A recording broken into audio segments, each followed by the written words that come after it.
So I teach people who, don't reveal information about yourself. If you have an open house, remove things that could cause a skilled negotiator to analyze who you are and then who can capitalize on that. This is Mitch, and welcome to the Real Estate Investor Summit podcast. I have a terrific guest today. Guys, sold over 50,000 programs in 31 countries, and you're going to love the topic today. We're talking on negotiating. Who doesn't need that? Doesn't matter what you're doing, we're always negotiating. We negotiate when we wake up in the morning till the time we go to sleep at night. Whether you know it or not, we're constantly negotiating. It'll never end. We will always be negotiating. And if you don't get good at it, you just kind of sit somewhere down at the bottom of the heap and never get what you're going after. So I'm excited to talk to Mitchs Story today because negotiation is something I think we can always improve on. It's always nice to hear the pros talk about it. This guy is definitely a pro. He's been teaching it, talking about it for years and years and years. He's been on Forbes. I don't know, the list can go on forever. He's a nationally known speaker, been all over the world. Mike, how are you doing today? Great, Mitch. Thanks for having me on the program. Man, it is. I'm really excited about today's program because, like I said, we're always negotiating, aren't we? Every day. I always say this to my listeners and to the attendees at my program. You're negotiating in your personal life, your social life, and especially in your business life. And as you stated at the introduction, from the moment we wake up in the morning to when we go to sleep at night, you're negotiating. And it's an essential life skill. And that's one of the things I try to stress with my audience. There's, some people, and your listeners will relate to this, some people have a natural feel for the process. Others don't have that natural feel, but it's a learned skill, Mitch. It's something that people can learn.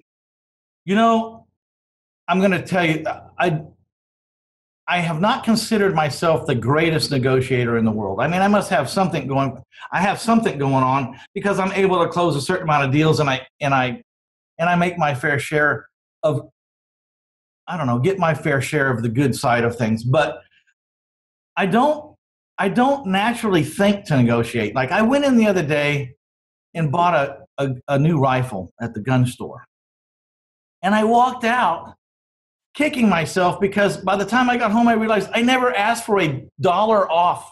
And sometimes we get so used to or accustomed in this world that because it has a price tag on it, that's the price, which is wrong. If you can speak to anybody in control of anything, you may be able to get a price off. And even at Walmart, you can ask them, is there any discounts I can get? Sometimes they just throw you a discount, the $8 employee at the register, you know what I mean? Well, Mitch, that's a great point.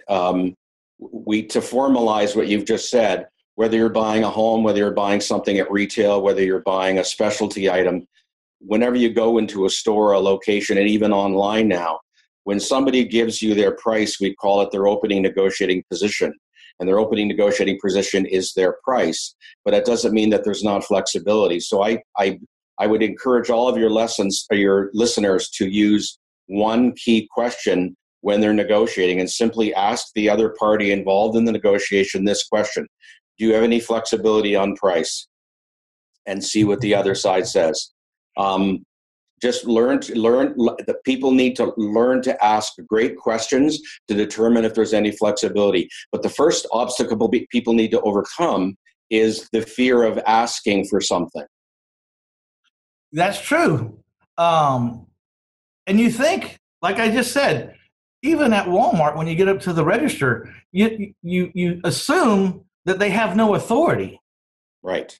And then the other question I teach people to ask is if you're at a hotel room or a restaurant and you're disappointed in your room or you're disappointed in the service or something, the other question that I ask, let's use the Walmart as an example. If you went into Walmart and you saw something priced in a way that you thought there was some flexibility, simply ask the question, who has the authority to discount pricing? And let somebody get a manager, an assistant manager, a floor manager, a store manager, anybody to be able to do that. So 2 questions your listeners need to get good at is, do you have any flexibility on pricing? And number 2, who has the authority to negotiate on price or value? And the other thing I would say, on to use your firearm as an example, is let's say that that firearms dealer or retailer didn't have any flexibility on the price of the firearm you bought, but you still wanted to believe you wanted to get something out of that transaction. So if the firearms dealer said to you, well, I have no flexibility on price, it is what it is, we're competitively priced, you can shop around, that's the best price you're going to find.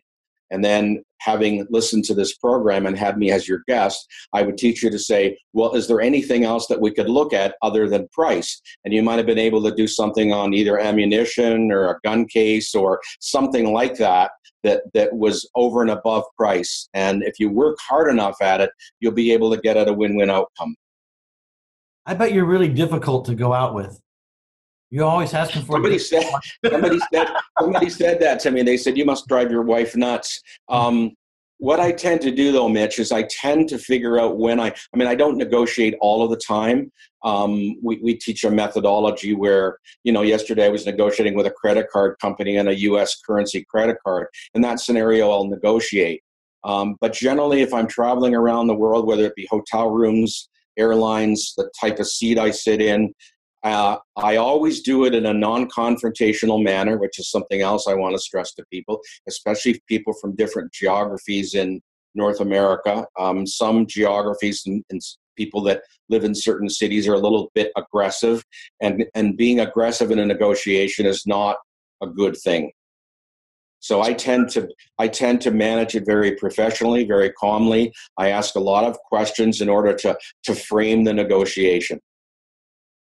I have a friend of mine who's a really great negotiator. I learned how to buy houses from him, and I watched him negotiate for a long time, and it was amazing to me. He would actually, when he went in to negotiate for a house, would collect everything in the garage, and he'd collect all the appliances and the washer and dryer and the lawnmower and the weed eater. He just collected. He'd get it all on his side of the table, and I saw him bargain with people with their own stuff and give it back to them. Right. It was the most incredible thing ever. It's like you just negotiated with those people, and everything that they wanted was in their house when you walked in, and you took it all away from them, and then you gave it back to them as some kind of reward or negotiation. And I couldn't believe it. The other thing, I also have another friend whose negotiating tactic, and you can count on it, is it's every time. It's when he asks what's your price, no matter what they say, he does the teeth suck. Why so much? It's predictable every single time, and I'm amazed at how often people come off a price just because you ask, and sometimes Right. not pennies. Is that the best? Sometimes you're sitting at a house offer at $150,000. He says, "Is that the best you can do?" And the guy says, "Well, no, I could probably do like 140 or $10,000 Right. is not chump change." Well, so the interesting thing as you tell the real estate stories, which are real life examples, is when someone lists a home for a particular price, that's their opening negotiating position, not their desired outcome. So the gentleman you referred to who flinched, you can either look over your reading glasses, set your reading glasses down. If you're having a conversation over the phone, you can simply pause and say, wow, that's high compared to the comps in the area, or it seems high compared to the comp houses in the area. Why so much? Do you have any flexibility on pricing? Most inexperienced negotiators will cave off a significant portion of their range. So that guy who made the move from 150 to 140 lopped off $10,000 of margin with one request. Most inexperienced negotiators will do the same thing. And when I'm teaching salespeople how to do that, when they're dealing with major accounts such as Walmart, Target, Lowe's, Home Depot, if pressure is put on the seller about price, an inexperienced negotiator will generally move off of their range very quickly, and they'll generally move off their range deeply. So I teach people, don't make your first concession so deep. Try to bracket your concessions when you're moving down, especially when you're selling real estate, if you're the seller. Yeah, I've watched some really good negotiators when they're asked that question, or they're countered. They might be countered with a price $20,000 less than what they're asking, than their asking price, and they'll come back like taking $1,000 off, you know? Yeah, so the next tip that I want to share with your listeners is your first concession off of your opening position should be moderate in nature. In other words, if you go from 150 to 149, $149,000, generally speaking, you will piss off the other party in the negotiation, and it'll head towards an impasse. So if you've got a range in which to negotiate, we encourage the first concession to be moderate in size, meaning that the other party will get engaged. So don't nickel and dime them on the first concession, and don't make the concessions in equal increments. So if the house was 150 and my goal was 138, if I wanted to sell it, I would probably go and say, listen, Mitch, there's some flexibility. I've got not a lot, but if we can make this deal work, I think I can let this property go for 146,995. So there's two other pieces of advice for everybody. Don't make your concessions in equal increments. Don't go 1,000, 1,000, 1,000, 1,000, and try to eliminate making concessions with zeros beside them. So don't go 5,000, 10,000, 15,000, 20,000. Try to change the sequence and how you make them. Very good, very good. Because if I give you $2,000 and then you go away for a coffee and come back and I give you another $2,000, then you're going to go away for a coffee again and expect another $2,000. I've done nothing to disrupt the pattern in how someone makes a concession. So this has worked for me in all of my real estate transactions and for the real estate people that we teach. Always use odd numbers, and I know some people think that's silly, but if you watch all of the real estate shows that are out there on HGTV, you know you'll always listen and watch some of the crazy price points that people come up with. But there's plausibility to odd numbers, so I try to tell people stay away from zeros and don't make your concessions in equal increments. Very good, very good. What is some of the other negotiating techniques that we are maybe not aware of that we should be using? Well, you brought up one earlier, which is we call it broadening the scope of the negotiation. So if there's no flexibility on price, Mitch, and there's not going to be a price-based negotiation, then try to make sure in your negotiation preparation and planning that you think about some other things that you may want.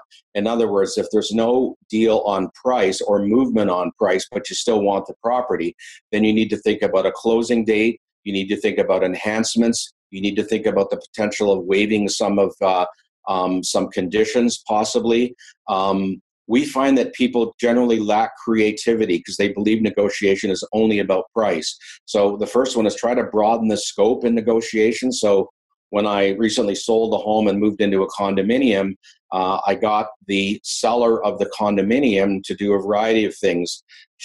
We agreed to an extended closing date for no penalty. We agreed to include some items that were in the condominium.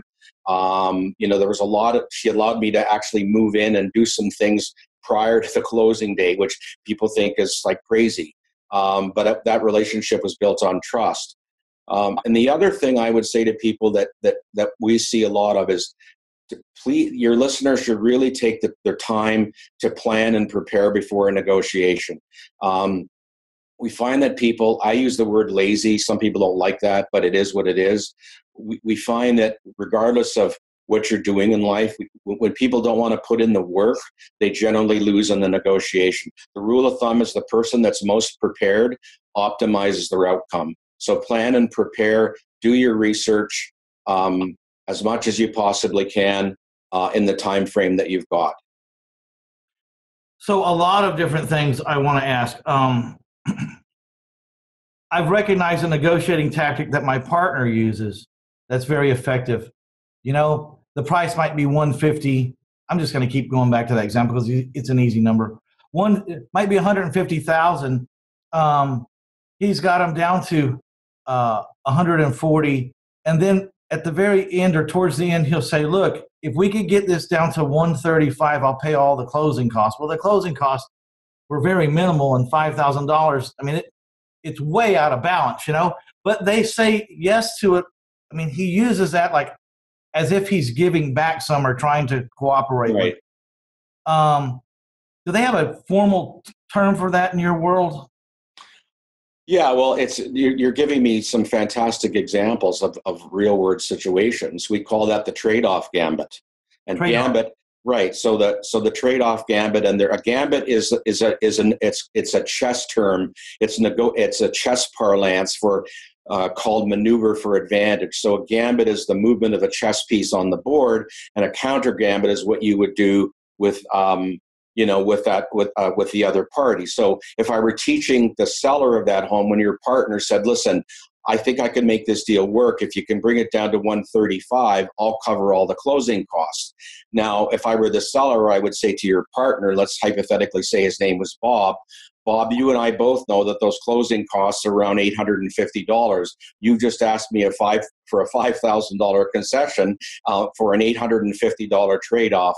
That's just not going to work.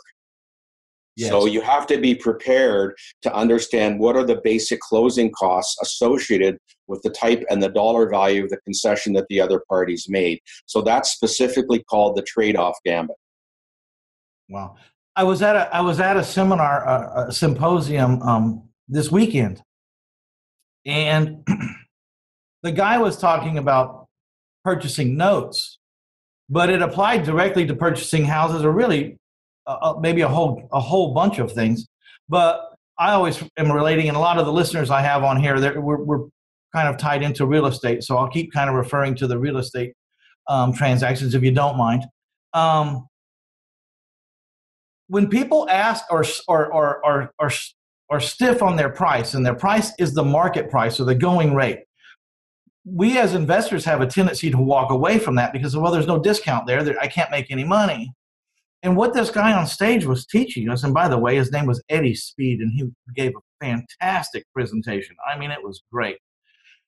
He said, if the price of the house is $200,000, if that's what the comps and everything say it's worth, if that's its true value, give or take a couple of dollars, he said, I can pay $1 million for that house if I can win on the terms.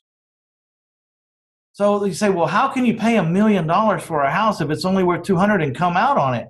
And it's just real easy. You just say, I can't make my first payment for 30 years, and by then I'm dead. You know? Right. So you can pay almost any price if you're allowed to write the terms of the deal. So he's gone into this stuff, and he's also talked about writing air notes, which was his example was the price was $260 or $280. They wanted $260. That was as little as they were going to go. He said, they were trying to get it down around $235. They couldn't. He said, look, I can do $200, and I can owe you the other $60,000. No payments, no interest for 3 years. They took the deal.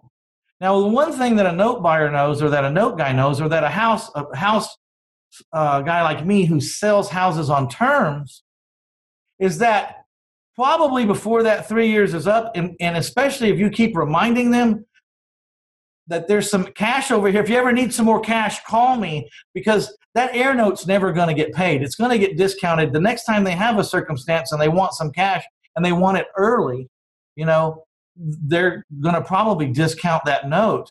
And that's why he calls them air notes, because he says, most of the time, these notes that I owe these people, I never have to deal with them because they get negotiated away sometime between now and the 20 years that I'm supposed to make my payments over. So right. I'm with you on, there's more to a negotiation than the price. So I think part of the study that you talk about is, what are all the things, try to put together the things that you could negotiate on right. that are not price.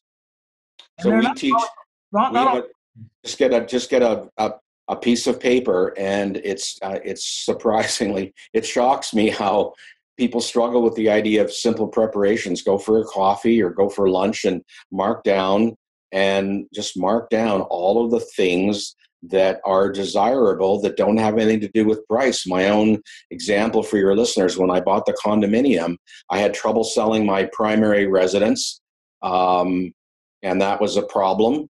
And I had made arrangements with her, believing, that I was going to need some flexibility on closing date.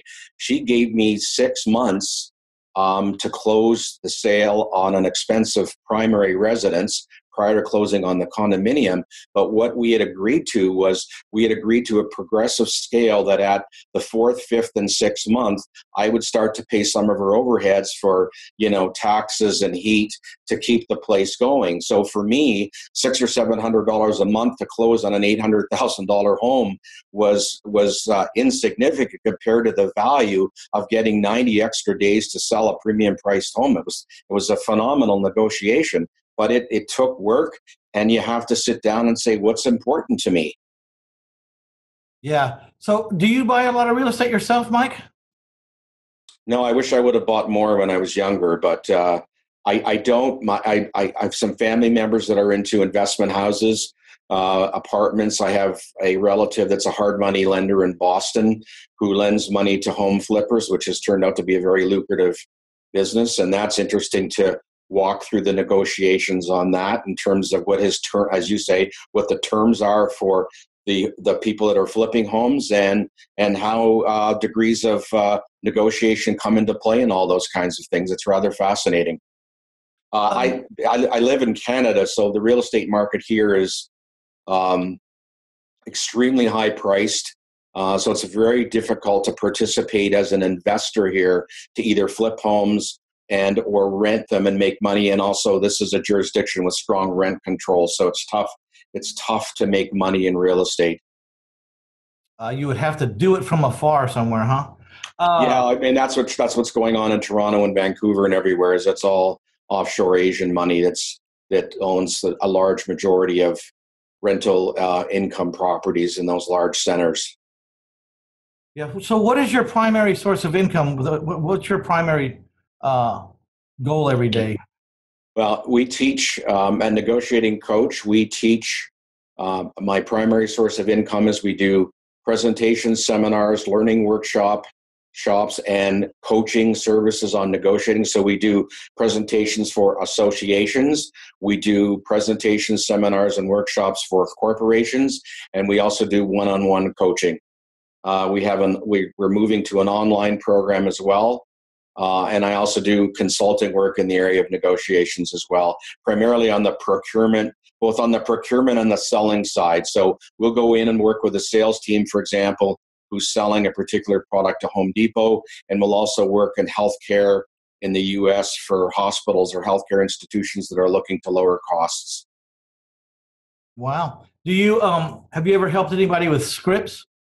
All the time, and in fact, our one of my audio programs, it was funny that what happens in all of the programs is people always say at the end of them, do you have anything that you can give me that recites all of the scripts that you've used during the time with us today? So I ended up, people didn't even want to listen to the full audio program. So what I did was I did this greatest hits thing, which I have all the questions on it, which is, under what circumstances would you do this? Under what circumstances would do this? So I have all the gambit and counter gambit scripts, which are critically important. They're actually more important than the strategies in some situations. I think too many people that write books on negotiating or teach negotiation get caught up in, they're very strategy heavy, which is very difficult to work in a fast-paced, quick negotiation.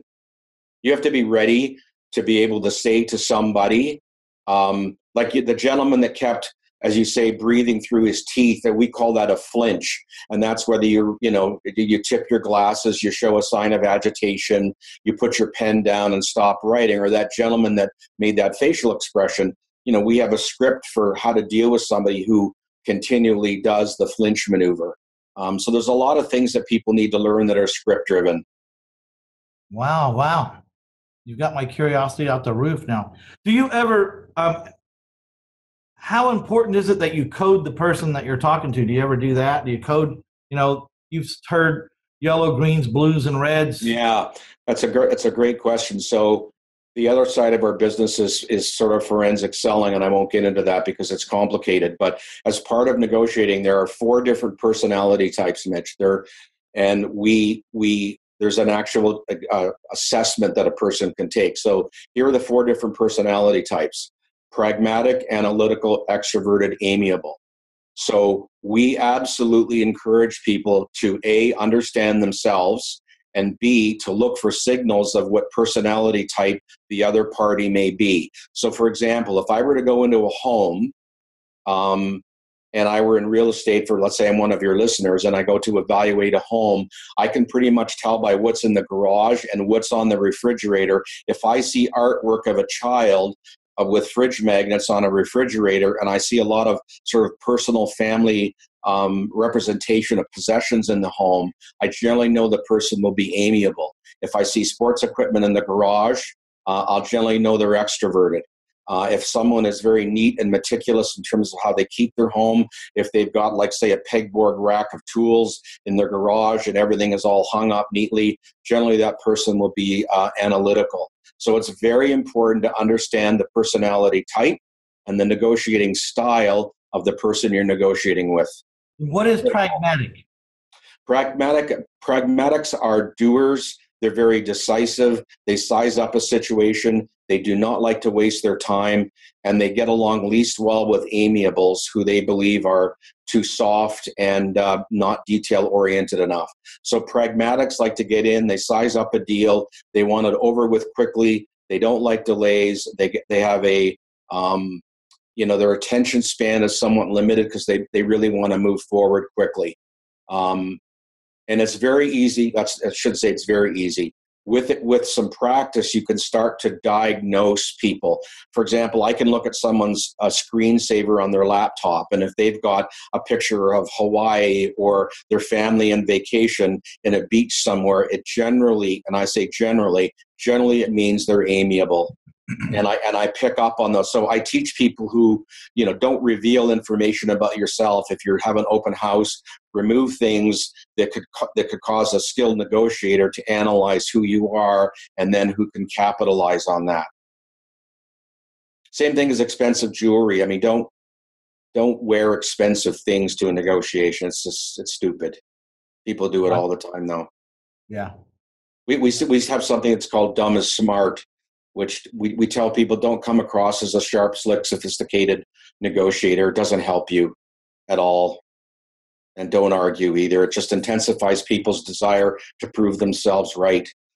Even in your personal relationships at home, I simply say, this is a problem. What would you like to do to resolve it? I tend not to argue because it doesn't go anywhere. I saw a tactic the other day. They were talking about, it's very hot here right now. It's like 102, 103 sometimes, most of the days around here right now. And they brought the person that they wanted to buy the house from, they brought them outside. Let's talk about this outside. They took them outside where it was burning up hot and saying that they wanted them to get uncomfortable and hurry up and make a decision. Well, listen, there's lots of intentional strategies. Some people believe some people say, well, is it unethical to take let's say you ran a manufacturing plant and you had a reception area, and let's say your purchasing people brought the sellers into a room. We would teach people to, we've taught people to do this. Some people go, oh my God, that's a shrewd tactic. But we generally lower the chairs of the sellers in the room so that they sit lower than the procurement people.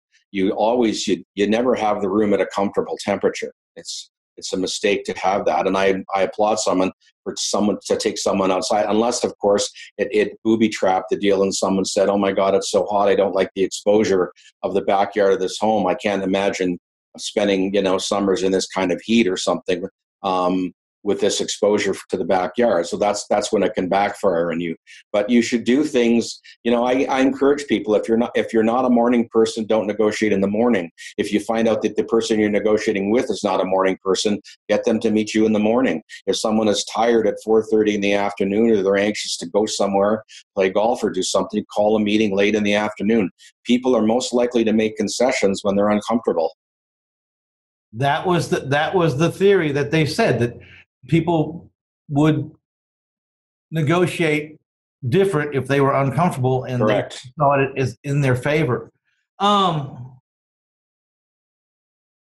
there's negotiations for money and for price but there's also other critical negotiations. A lot of times dealing with life and death. Are you ever sought out by professionals who have to negotiate for life and death? Like I just was reading part of a book, I didn't get all the way through of it, called Never Split the Difference.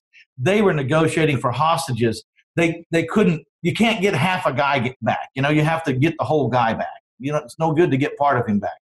So yeah, I'm familiar with the gentleman that wrote the book. I believe he was an FBI hostage negotiator, and then wrote a book, that said negotiate, like your life depends on it. And while I respect everybody's written material and content, there's something that's really important that I think that your listeners be aware of, which is when I take, I guess I question some people's strategies or their theme for how they write certain books. In a negotiation, there's something called situational power. And that means that if the other party has all of the situation power over you, there is not going to be negotiation, Mitch. So people need to understand that if there's only one home in that area that's for sale and that's the home you want, or it's a seller, or it's a buyer's market, then buyers have situational power. So it's very important that people understand that no matter who they're listening to teach them negotiating skills, if the first assessment is that the other party has situational power, and it happens all the time in pro sports. If you're after a free agent and there's 7 teams that want him, then the chances are the free agent has situational power. But in terms of life and death situations, no, I haven't been a hostage negotiator, and I haven't taught police forces how to do that. But I get a lot of questions about whether or not people would negotiate over healthcare. So if someone's facing cancer treatment and their treatment is not covered by their insurance, and the family is faced with these crazy expenses to seek treatment, the question is, are healthcare expenses negotiable? Well, if you have cancer and you wish to continue to live, then you're probably going to have to learn to negotiate, or you're going to go bankrupt in those situations. So I ask people all the time, would you negotiate on laser eye surgery? Would you negotiate for all kinds of things? And the answer is, generally speaking, remember one thing: when somebody gives you a price, it's their price. I simply teach people, listen, I'm not covered by health insurance to this degree. Do you have any flexibility on pricing? Do you offer any flexibility on no charge payment programs to get this done? And it's amazing what will end up happening. So I encourage people again, the problem is it's the same thing as weddings. People always come to me and say, should I negotiate on the costs associated with a wedding? Well, in a highly emotional situation, someone says, well, I feel cheap if I try to negotiate with the venue for my daughter's wedding. But the reality is, if you have a significant cost structure for a wedding, you should absolutely be negotiating with everybody on everything.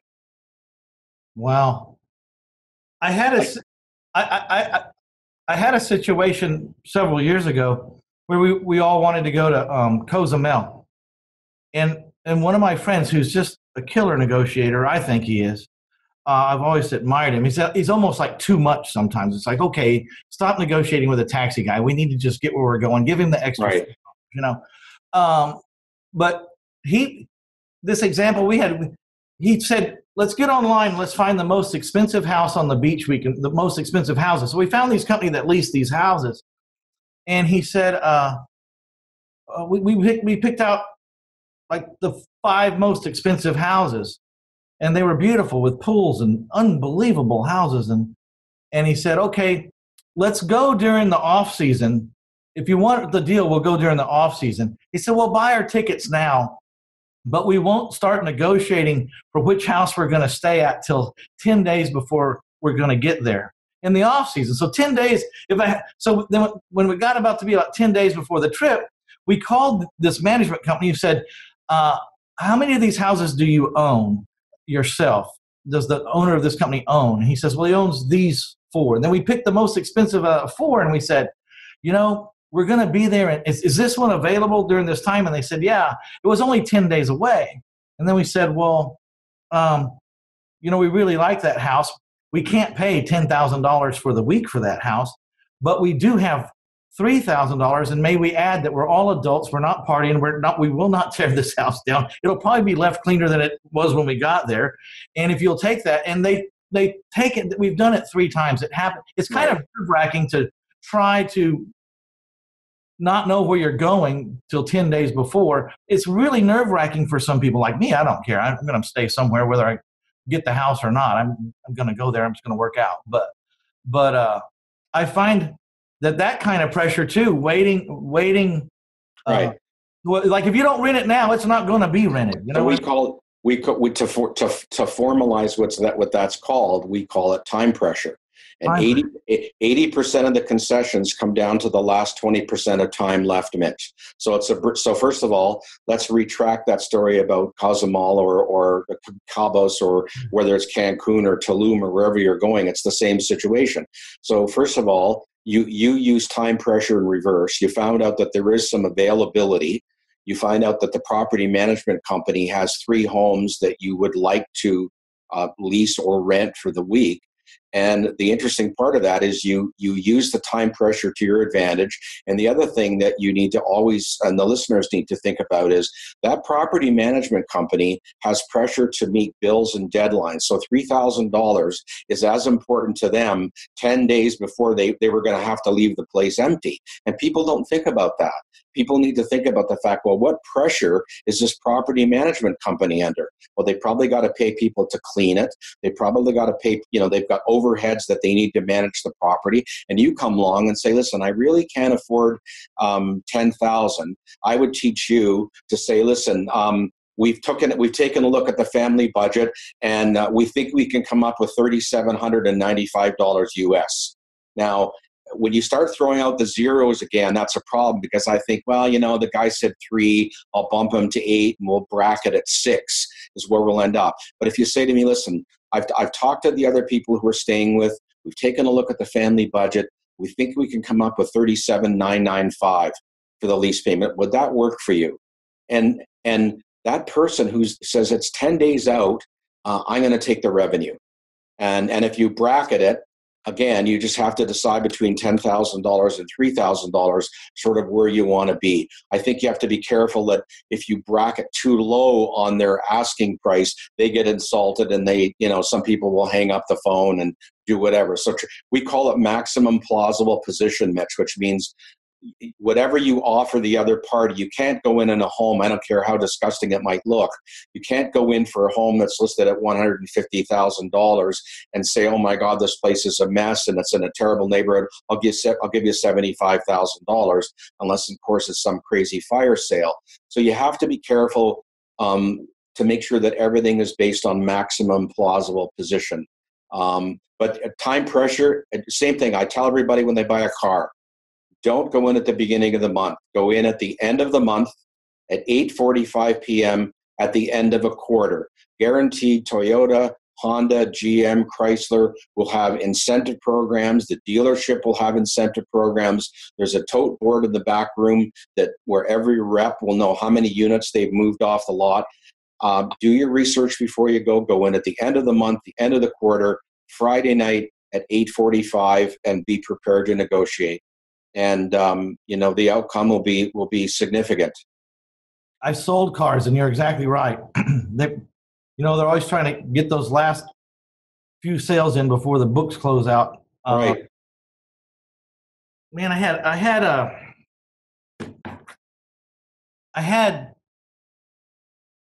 when we were talking about that Cozumel thing, we had like 8 management companies already figured out in case we made someone mad, or in case we weren't just going to try this once with one management company, because some management company might have had a different attitude about it and told us to go jump off a cliff or something. So also in that time frame, do you have a name? I'd like to see all the categories of the different negotiating techniques that they have. How many are there? Have you counted? Yeah, there's so on the Gambit side of it. So there's a methodology that people need to learn, and the first one is learn to plan and prepare. Then there's the 3 stages of every negotiation. Then there's time pressure, information power, and personal power. And then there's really around 15 gambits and corresponding counter gambits, Mitch.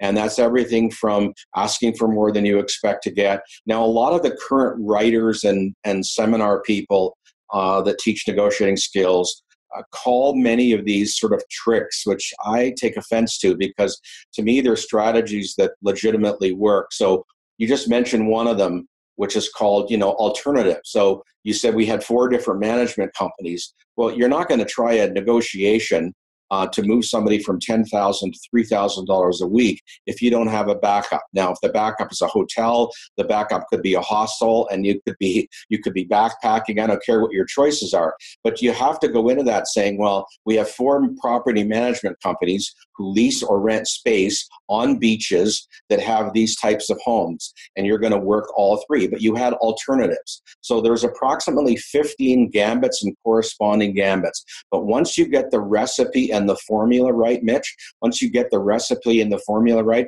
it works in your personal, social, and your business life like clockwork. And I use the same 9 gambits religiously in my life. I'm always ready for, like what we call the positioning for easy acceptance gambit, which is when I sold my home, I didn't have to include my snowblower, my lawnmower, and my garden tools, but I wasn't going to use them. So for me to put them on Kijiji or sell them for a few $100s, I mean, what was the point of that? So I said, listen, you and your wife seem like great people, and your children, this is a really great home.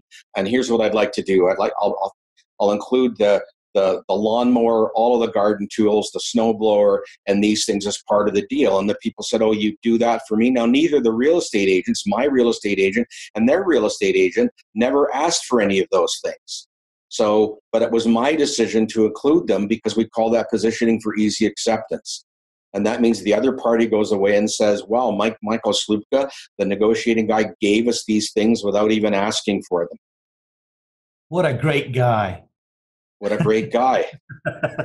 Hey, so you were talking about making lowball offers, say like the house is 150 and you can't just walk. Dangerous. Well, you can't just walk in and offer 75. I was just thinking about that.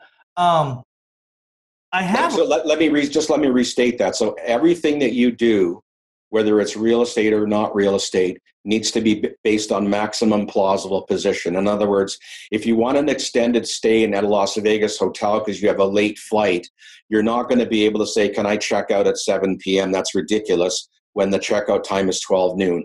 The best you're going to be able to get is 2 to 3 because they need to clean the room and check-in is at 4. So I'll let you continue with your comment, but I tend to formalize terms called maximum plausible position. And we get a lot of people, especially men, who have this really nasty habit of going in and they thinking negotiating is about lowball. And it's not about lowball. It's determining what you believe you can offer the other side, and they still see plausibility to it. Yes. So I took you off your train of thought. I'm sorry. No. That was good. I'm thinking about what you're saying. So how would you negotiate for a 7 o'clock check-in? Well, it's for 7 p.m. Here's the way I would go, and it happens to me when I travel the world, especially if I'm in a nice place and I have a late flight and I'm enjoying myself. I will go to the front desk, and if I'm part of a large association who's staying at that property, let's use Las Vegas as an example, and let's say they've got 300 room nights booked for the people attending the convention, I will go down to the front desk and say, who has the authority to extend a late checkout? And the person will say, that would be my front desk manager. And I will say, may I speak to him or her? That person will come over and I will say, hi, I am with X group. So the moment that person hears I'm with the Ford Motor Company, for example, that person automatically knows that the Ford Motor Company has X amount of room nights equals X amount of revenue. The last thing they want me to do is to go to the meeting planner and go, I had a terrible experience with the front desk. And I'll simply say, listen, I've got a late flight. What's the latest you can grant me in terms of a checkout time without charging me an incremental fee? And I stop talking. And that person will say, Mr. Sloopka, our standard checkout time is 12 noon. The hotel is in a sold out position. We really do need to stick our checkout time. And the counter gambit of that today is, so you're telling me there is no flexibility whatsoever in your checkout time?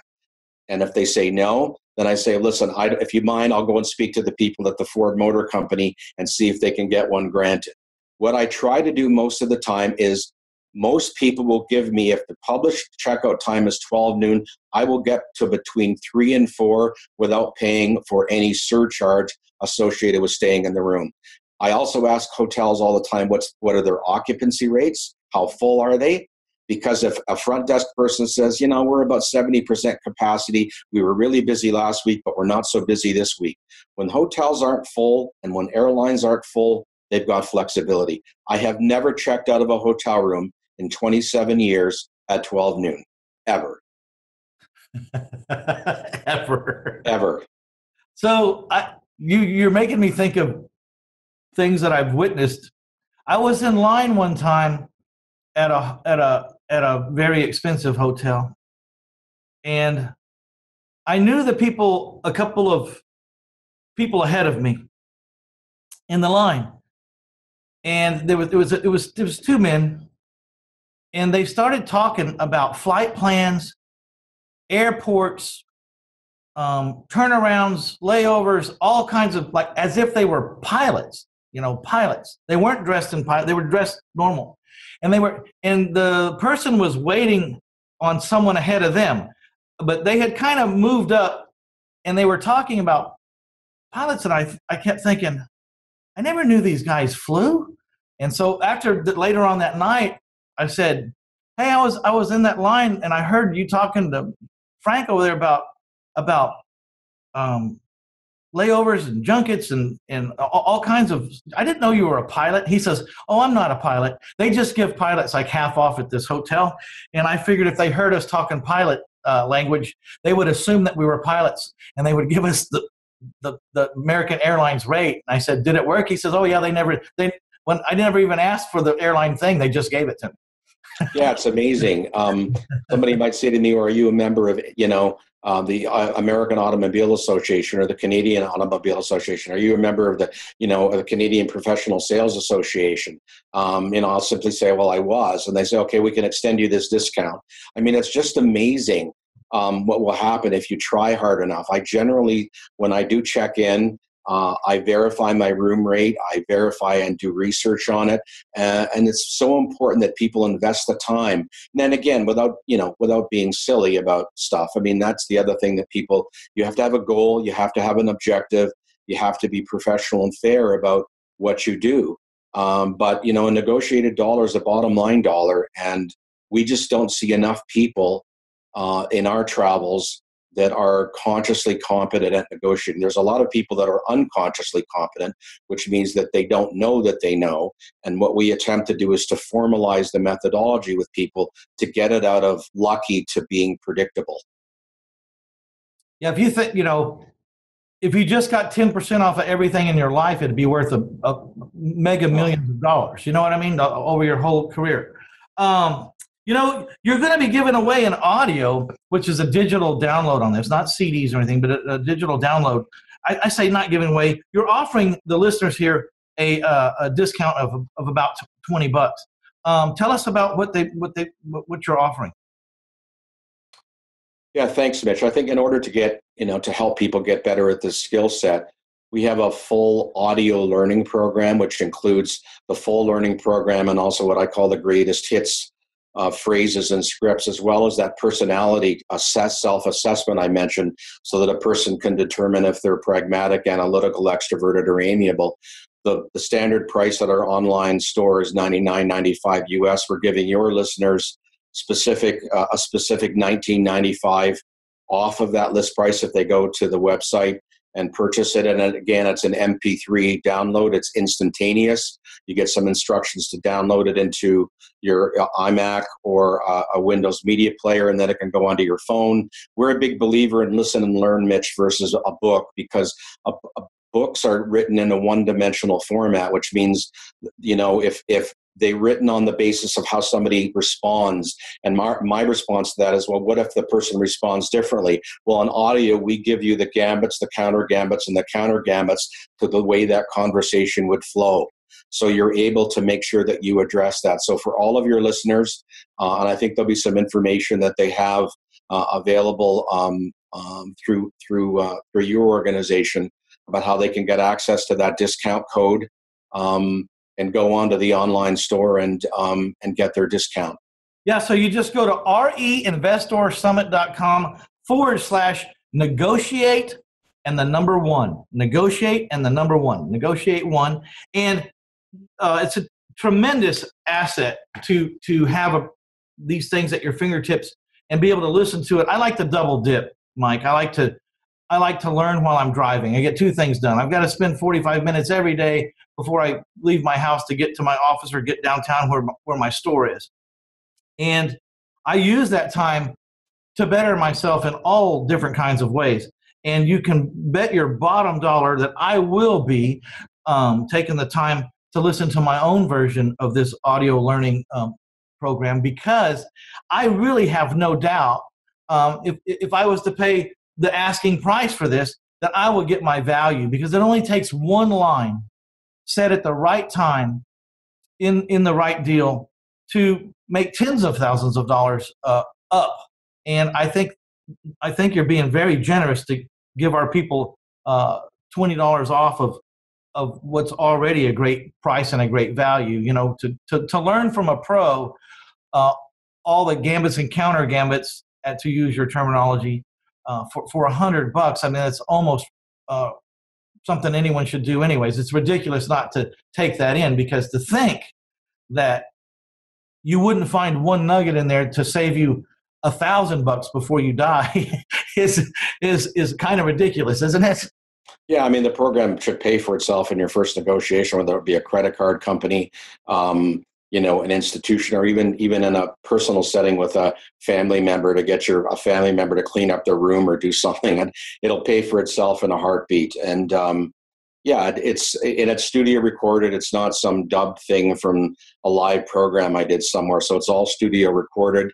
And I think the value that your people will also get of it is we developed the MP3 version of the greatest hits phrases, so that if somebody is in a 40-minute commute and they want to learn all of the key things, then they can listen to that product. And the other thing is they can take the self-assessment too and learn, am I an amiable, am I a pragmatic, am I an analytical? And that'll also help them in their negotiations when they're dealing with other people. That's really, really important. And I've carried around in my wallet these 4 colored cards, red, blue, green, and yellow, because one time I was trying to negotiate for a house, and I think the listeners will find this easy, and I like your take on it, your assessment of it. We saw this vacant house, and we found the owner of it. We called them, and apparently what had happened was this married couple, had been married a long time, and they had a daughter who had 9 babies, and they didn't know who the fathers were. And they were taking care of their daughter and these 9 babies in different stages of, different years old, of course. And the church, someone at the church had given them a big house, and so they'd moved out of this house. There was nothing wrong with the house. It just was too small for the amount of people that was there. And their church, I don't know exactly how it happened, but they weren't living there anymore. The church had given them a great big house. And I was negotiating for this house for the longest time, and they didn't owe anything on it. And it sat there forever because I couldn't get the guy to make a decision. He just wouldn't sell the house. And I was interviewing someone about coding people, and when I hung up, my phone reminder went off and said, it's time to call that guy again about that house. And it'd been 18 months I'd been trying to get this house. 18 months this house had been sitting vacant, and it hadn't sold. It didn't have a for sale sign in front of it. And I thought to myself, I'm going to code this guy from what I just learned. And so I got out the cards and I was looking at them, or I was reviewing our statement. I said, this guy's blue. This guy is giving, charitable, not money motivated. Right.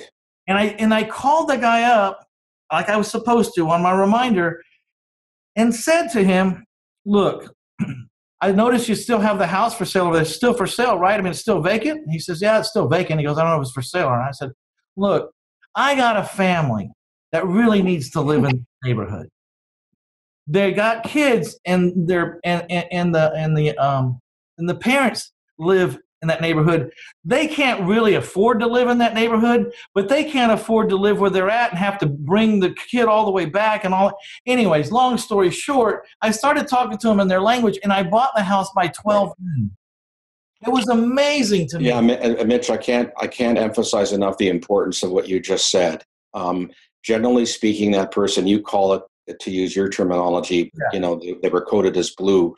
We would call them an amiable. And amiables have a high attachment to things and history and the emotions attached to that situation. And if they didn't need the money, you have to. So what we teach people is, I diagnose the behavior of the other party. If I sense they're analytical, I present the numbers. If I assess them as pragmatic, I present them, this can close in 10 days. If they're amiable or extroverted, I will tell them, I have a home, there's children, they will love this backyard. The basement is fantastic for a workout room. You've decorated this thing fantastically. Boy, we'll keep the colors, we'll keep the drapery, we'll keep the wall covering. The last thing you want to do with an amiable person is go into their home and start talking about changing stuff. Shut up about that stuff. And don't say, oh, we'll take out this wall. This kitchen is dated and it looks like shit. Pardon my French. And then the woman somebody sits there and go, oh my God, did you hear what they just said?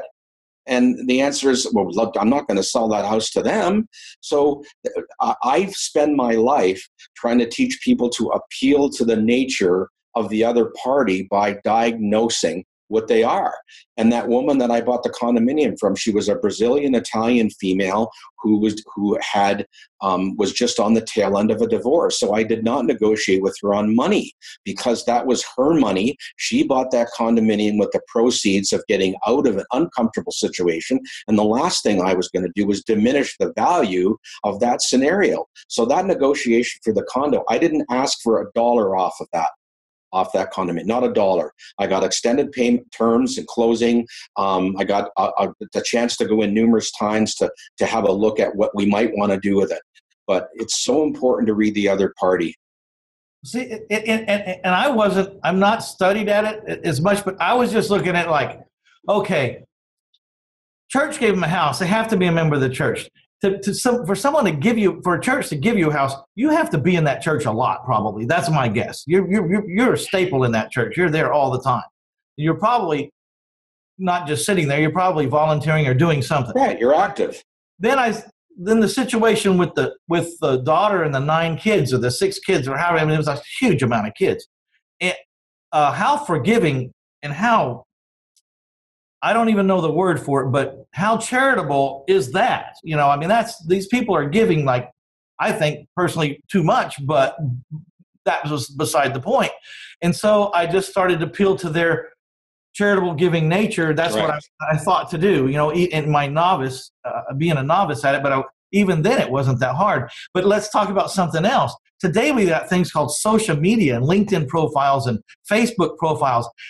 I think it's getting to the point where you should sit down and, if you can, go on the person's Facebook and learn everything you can about them, because that would completely shortcut the decision-making. Yeah. Are they red, blue, yellow, or pragmatic, analytic, extroverted, or amiable, Yeah, and Mitch, that's important. So that's part of that. The planning and preparation is called gathering information.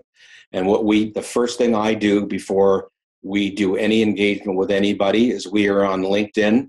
And I examine the profiles. I know where they went to school. I know who they follow. I know what hobbies they have. I know, as much as I look at their picture, I can tell if it's a professional portrait or if we have people who have, like, their spouse or their girlfriend was sort of cut out of the picture. And you can always tell these things. If it's a poorly written profile without spell check, you can tell generally they're a little sloppy. So, today with social media, you absolutely have to do your research all the time.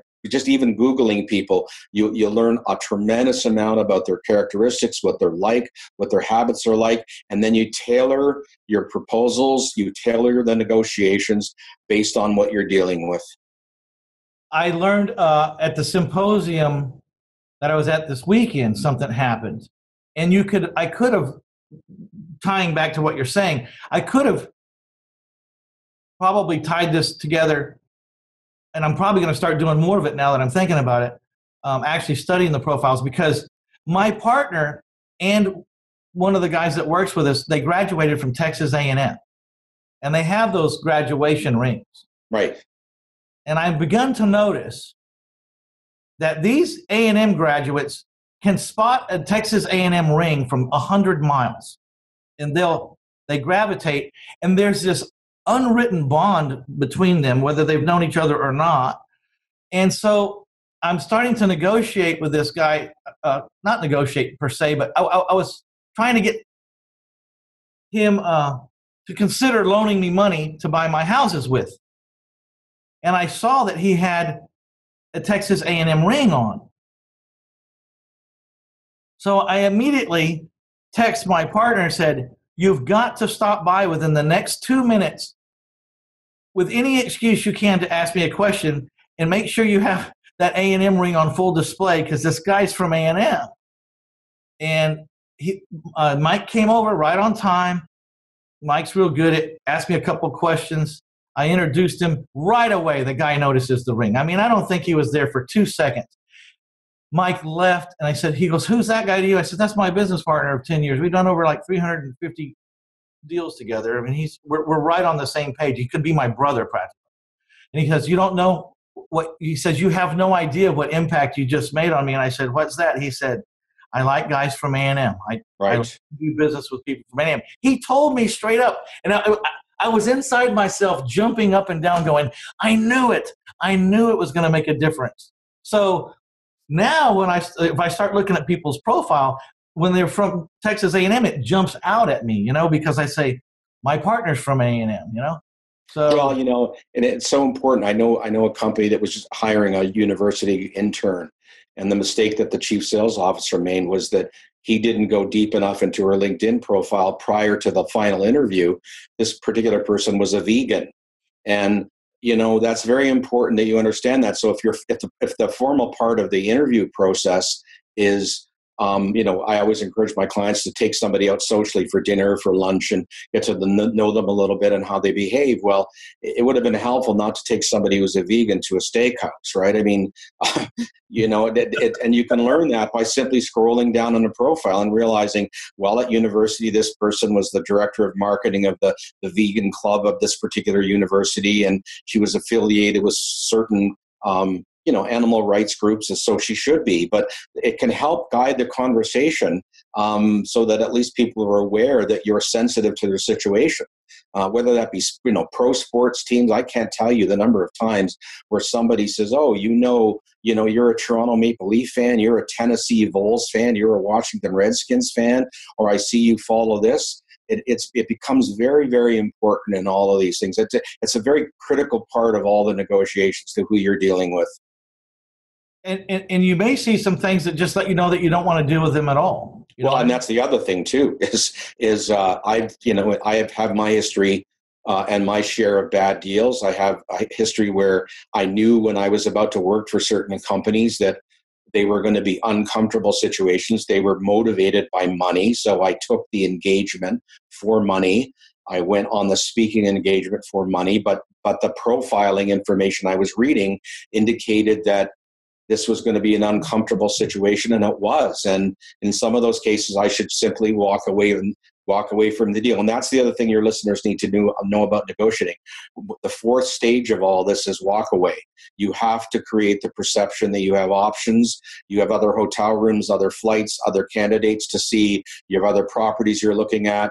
And, that you have to create the perception that you can walk away from the deal. Because if the deal isn't right, you do need to walk away. That's probably one of the top questions I get is like, how do you get such great deals? And I say, I don't need any one of these houses. Right. I don't need, and there's another one tomorrow, and I'm not worried about it at all. And to always, unless the guy's just offering a price that's really, the markets are hot right now. If someone offers you a real decent price right now in the markets, you don't want to mess around too much because there's 3 other guys right behind you. But in a lot of times, in certain situations, when you really don't care, you just have to walk away and call their bluff and see if that's really where they're at. I was going to talk to you about, there's a lot of, I've written down like 5 things here. I don't know if we have enough time. Do you have enough time? Yeah, I'm good. You can always go back. You know what I mean? Generally, if you leave it in a certain way, there's a way to leave a door open to come back, right? You don't want to, you can take it and shove it. And it's hard to come back from that. You know what I mean? Well, yeah. And so we teach people a very simple method, which is, thank you for showing me the home. It's a great property. The price point's just, I'm not comfortable with it. If your decision-making criteria changes in the future, please give me a call. I would be very interested in pursuing this home if the price point was different. So we teach that phrase, and the same thing in an email, because we're doing a lot of negotiations now electronically. So if I were looking at a home and let's say that was a deal I really wasn't that interested in, but I didn't want to close the door in a negative way, I would write to that person and say, thanks for showing me the property. I believe it has merits. Unfortunately, the price point for me at this point in time is a little high. If your decision-making criteria changes, please contact me. I would welcome the opportunity of doing business with you. Sincerely, Mitch. And then you use the term, if your decision-making criteria changes, which means to them, if your price point changes or the terms and conditions changes. If you insult someone and say, well, that's way, the comps are not right, you're crazy for asking this amount of money, you're just going to aggravate the other party. I tend not to do that. There's a way to get in and out of all of these in a very professional way that allows you to leave the door open. One of the things I use a lot is when I'm in a lowball situation, or I'm trying to get a price that even I might be a little embarrassed about, I'm pushing a little too hard on this. I'll say, the house is worth every dollar of what you're asking. The problem is I'm trying to buy this in my IRA and it doesn't have that much money. And right. So I don't know what to do. It's a great house. I'd love to have owned the house, but unfortunately, I can't put any more money in it right now. I've already put what I can put, and I need to make this decision before a certain time point. And, you're right on. And I think what you said, though, I'm going to revisit that. Writing those personal letters takes a little bit of time, but they are so effective. The handwritten letter is almost extinct. You know what I mean? It's almost. Well, and I do that. I have these little thank you cards, that I write. I have a little slogan inside of them. And yeah, Mitch, you're tired, you get off a plane. I sit down and I got to write the meeting planner, and, but it's so important. I just attended a wedding this weekend that was really well done. I don't have to do this, but I'm going to write the parents of the bride a lovely note that said it was really well planned and it was a beautiful event. You should be proud of yourself and of your daughter and your son-in-law. It's work to do that. But back to this point over when you said I can't get enough out of my IRA. We call that higher authority. So even if you're you and you own your own business and people know that you have the ability to make a decision, it's not wise for you to be able to present yourself as the solo decision maker. So we would teach people to say, I need to talk to my attorney, my lawyer. I need to check with my accountant. And that was a good way for you to frame it, is to say, listen, I just don't think I can pull enough out of my IRA to make this work for me. So you blame an independent third party for the reasons of not being able to proceed. I don't have the budget for it right now. It's just not financially viable. And that's so important that you frame your negotiations that way. A lot of us don't have any problem being able to say straight up in the truth, I need to talk to my partner, because if you're married, you got a partner. Right. And they don't hear that. They don't hear I need to talk to my wife. They hear he's got partners. Well, yeah, I say to people, I need to tumble the numbers.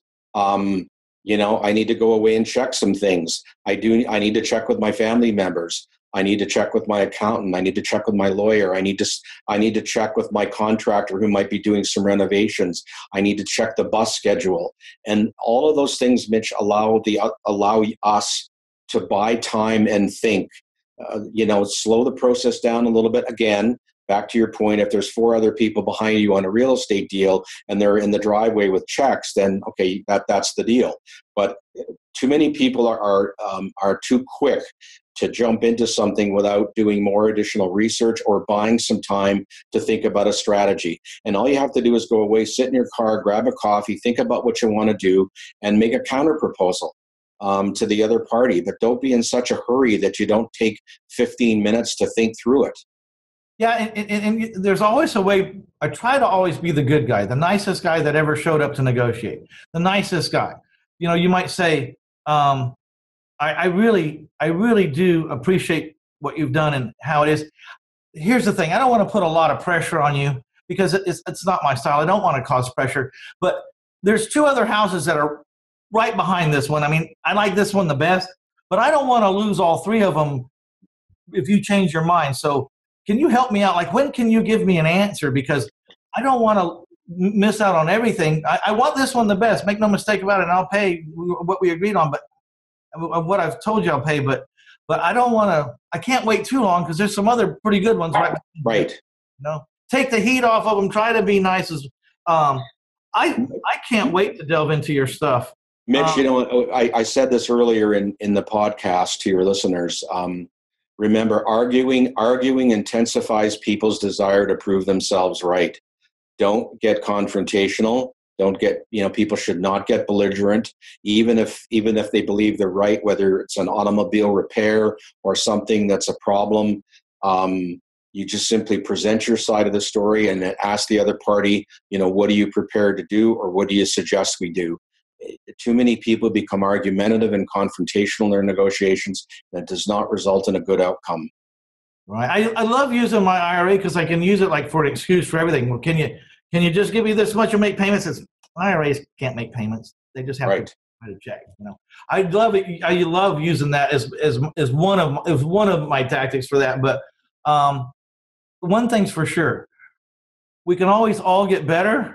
And even listening to you, I'm sitting here want to slap my forehead and go, I'm not doing a good job at all.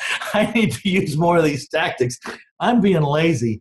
I'm not doing as good a job as I could. So I'm looking forward to using it. I want everyone to go to reinvestorsummit.com/negotiate and the number 1 and go over there and get this audio learning program. It's a digital download.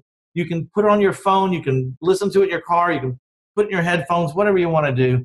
Put it on your computer. It's $99.95. But Mike's given us $19.95 off of that. So you're looking at what, $80.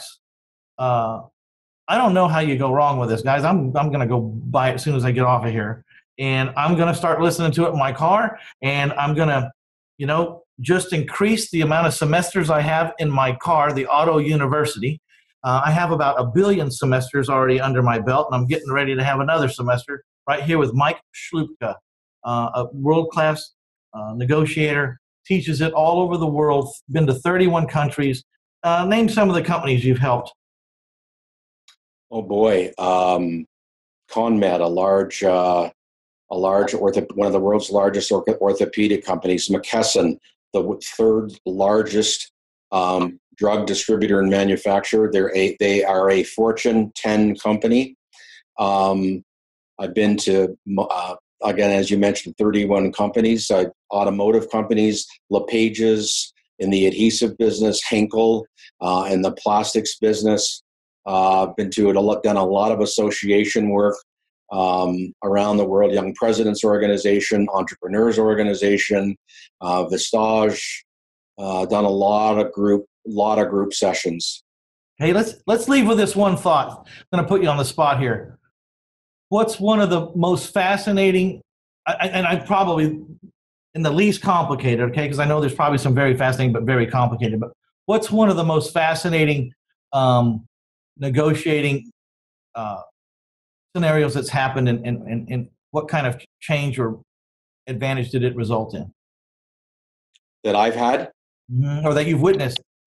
Yeah, my greatest negotiation, and I can say this now because the competition non-disclosure thing has expired, but I was, at one point in my business career, I was president of NutraSweet Company in Canada, which of course is the aspartame sweetener, and we were negotiating with the Coca-Cola Company, and most people can certainly recognize Diet Coke and Diet Sprite. And the negotiation was worth $750 million for a 3-year supply agreement with the Coca-Cola company in Atlanta, Georgia. It was 3 people on our team, 4 people on their team.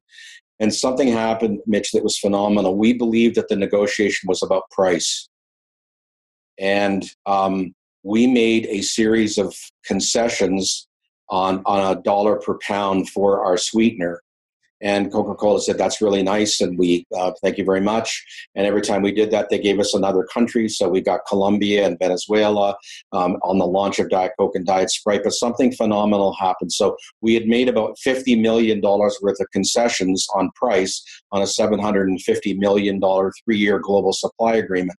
But in the room, there was somebody from the Coca-Cola company who was the director of global formulations and quality control. And this was the point in time where Coke had just come off of the new Coke disaster. And this person in the negotiation never moved, never flinched, never spoke. They just sat there. They didn't join us. He didn't join us for dinner. He didn't join us for any of the golf outings, did nothing.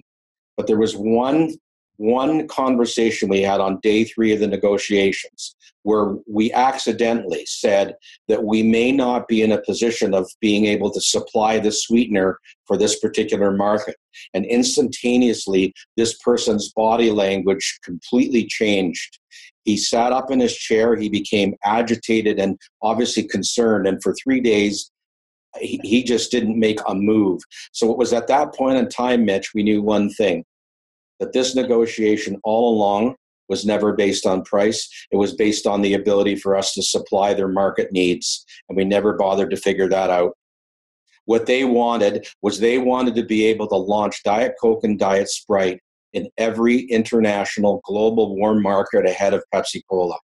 And we never figured out that the most important thing to them was first to market. We thought it was price. Wow. And it was just one body language change where we simply said, we're not so sure we have the ability to supply for that market. And that led us to believe that their whole motivation was to be first to market and not price. And that's the mistake you can make when you assume, and it's the mistake you can make when you don't have an accurate profile of what's important to the other party. That gets down to just asking questions, right? Yes. Trying to have a conversation with people, sometimes talking about things that have nothing to do with the deal. Yep. I do this a lot when I'm trying to size up people who want to buy my houses because I'm carrying the note. I'm going to have a very long relationship with them. It's not like a car sale where I get my commission and you're down the road and it's between you and the Ford Motor Company from here on out.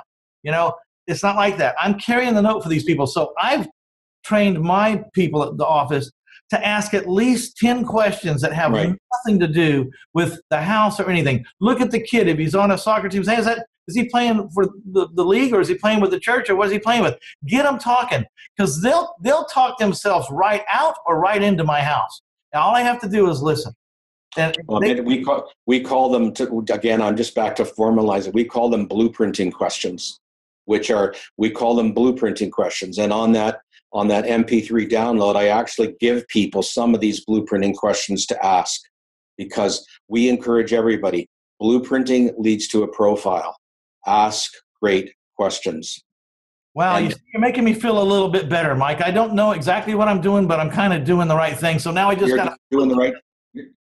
Correct. Pull it together with just some formalization. But what you're doing is you're blueprinting. And people who don't want to blueprint by asking, we call them in-depth and intimate questions. There's rapport building questions. Oh, how are you? Nice day. It's hot outside. Wow, what about the Boston Celtics? Those are rapport building questions. We tend to move quickly from rapport building questions into the questions that really matter about, the deal. And in-depth and intimate questions get you great information, and the side with the most information generally optimizes the outcome. Wow. So, because my foreclosure rate was around 10%. And since we started doing that, we started 3 years ago, focusing on the questions to get them to start talking so we could figure out if we thought that they were going to make their payments or not, or if they were responsible or not. We learned to categorize people that, they have all these things that happen in their life and it's never their fault. I don't like to hear that. Probably not getting in my house.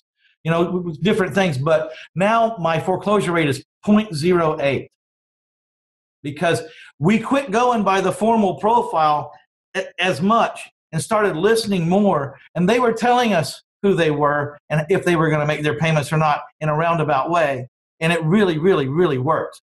Well. And that's an interesting point, Mitch, because a lot of people now that are renting have a formal process where you have to submit an application. Again, depending on the situation of power in downtown Toronto, it's very difficult, to get access to rental properties as a renter. But to your point, there's people have this formal process. Well, people are getting so good at answering the questions of the formal process, you can't learn anything. So everybody's submitting the same application with the same information, and if they've done it 10 times, they're learning how to. They're being psychologically, they're training themselves how to answer the questions, so that the landlord will go, "Oh, this person seems like a legitimate renter and a good person," as opposed to answering. I had a late uncle, who had some apartment buildings, and I mean, he was a former NHL hockey player. He's now deceased, but he had a grade 6 or 7 education, and he had a methodology there was no formal fancy applications to rent the property. My Uncle Louis would simply pick up the phone and ask these people a series of blueprinting questions. And if he didn't like the answer to those questions, they weren't renting. Simple. Exactly. That's amazing. Another example of that, one of my greatest investors ended up being my partner. He was a man from Cuba. He was incidentally stayed in Castro's hotel for 2.5 years for getting captured in a little battle called the Bay of Pigs, where they did not very unpleasant things to him every day. Was one of the best partners I ever had. But when I was on the way to borrowing my first dime from him at the very beginning of the relationship, he was referred to me from a bank CEO, because the banks couldn't loan me any more money. But he said, "I know some private guys that'll take some more risks. They'll be a little more expensive, but like you said, it wasn't the cost that was bothering me. It was the availability. I needed more money." So I went to talk to this guy, and we went out to breakfast. We went out to lunch. We went out to dinner. He asked us if we wanted to go to the gentleman's club. He took us to drinks.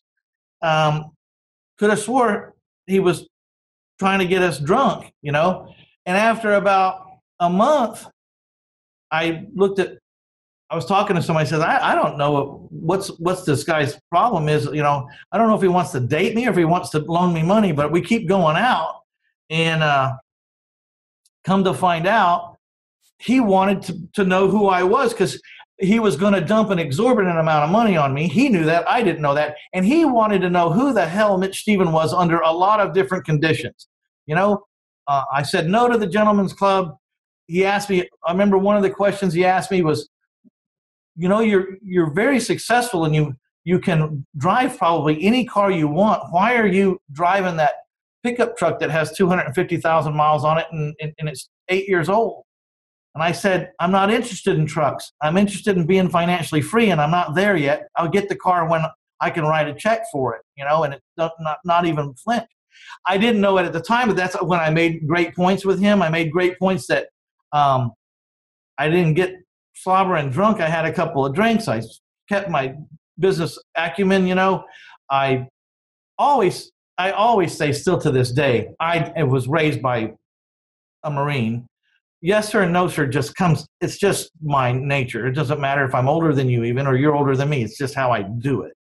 And that got me, when I finally asked him, he said, "Okay, well, let's do it." I said, "Okay, well, how much money do you want to get out?" His exact words, and I remember to this day, he said, "You can't get out enough money." Right. Okay. I'll take that as a personal challenge. And I tried to break that man, and he never broke, and he later on became my partner. But that's what he was doing too, I'm guessing. He was blueprinting the hell out of me, blueprinting me like crazy. I mentioned a colleague of mine who's the hard money lender in Massachusetts, and he had one person who had some money with him. They would participate in these loans for 8 weeks for the people that were flipping houses. But there's an interesting story that was exactly to that point, where the friend of the friend had somebody that had $500,000 that wanted to invest in this hard money lending situation for 10% annualized. And this person just didn't want to write a series of $50,000 checks. So this person not only wanted to meet him, he wanted to go to dinner with the significant other. He wanted to meet the attorney that was working for this person. He wanted to meet he wanted to meet all of the people that were involved in this. This wasn't just, here's a check for $50,000 and I'll write you another one for 50, and then another one and another one. He wanted to understand what this person was all about. Was he trustworthy? Was there high integrity? All of the factors involved with that. May I chime in too? There was another private lender who did kind of what you're talking about. He met me and he was sold on me, I'm pretty sure, but then he wanted to go out with my partner, and he didn't want me to go along. Right. He wanted to meet on the guy one. And then after that, he had learned that my daughter had closed every deal in and out for 22 years. And that she sat in the center of that office, and he wanted, when my flags went off or the bell started ringing, then he wanted to take Shannon to a lunch or meet her or have a coffee. And I thought, well, that's kind of weird.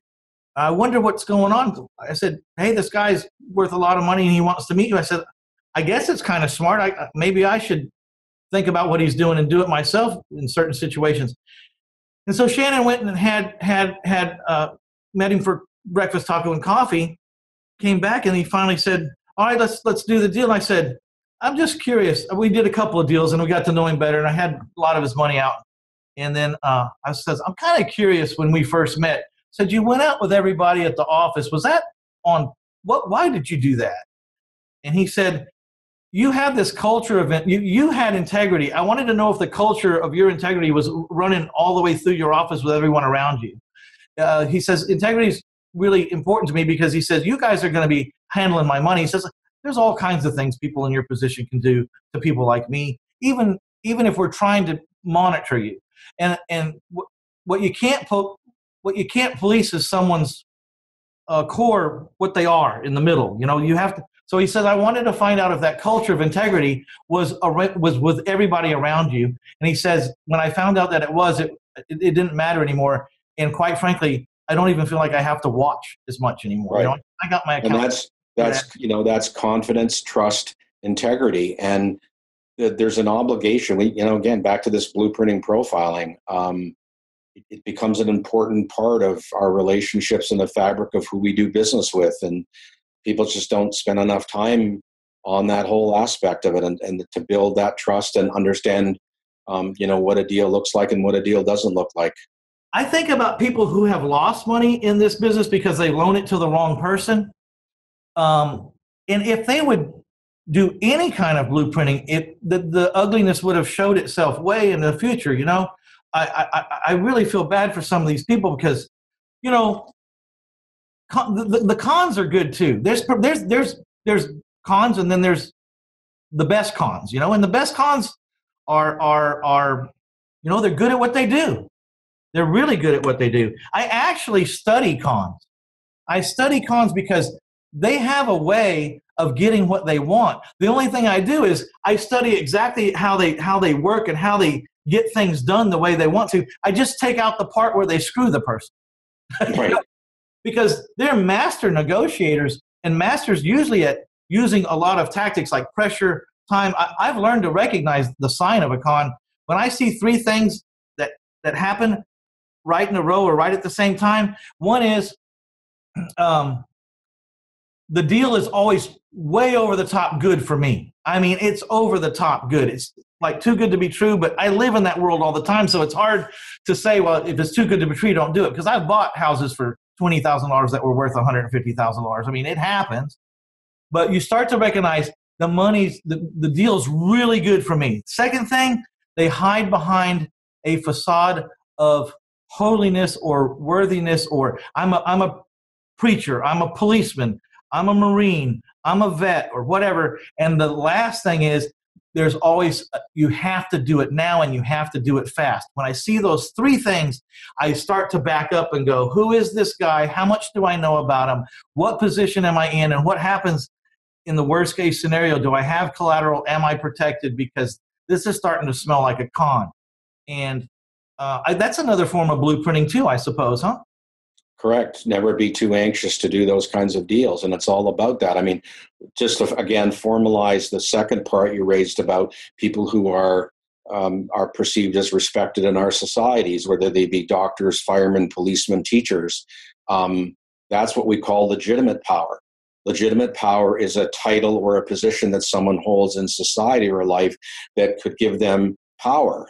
And that's a dangerous situation. So you have to be very careful about people who hold out legitimate power as being a type of power that will optimize the outcome, because sometimes they use that in a way that's unethical or that's dishonest or that's not completely above board. So, and I think, Mitch, that for your listeners, that in every jurisdiction in North America and especially in the United States, there's going to be buyer and seller markets in real estate. And just because it's a great market and it's hot doesn't mean you cheat the process and jump in too quickly. You have to apply rigor, discipline, and due diligence to this thing, and don't change the rest.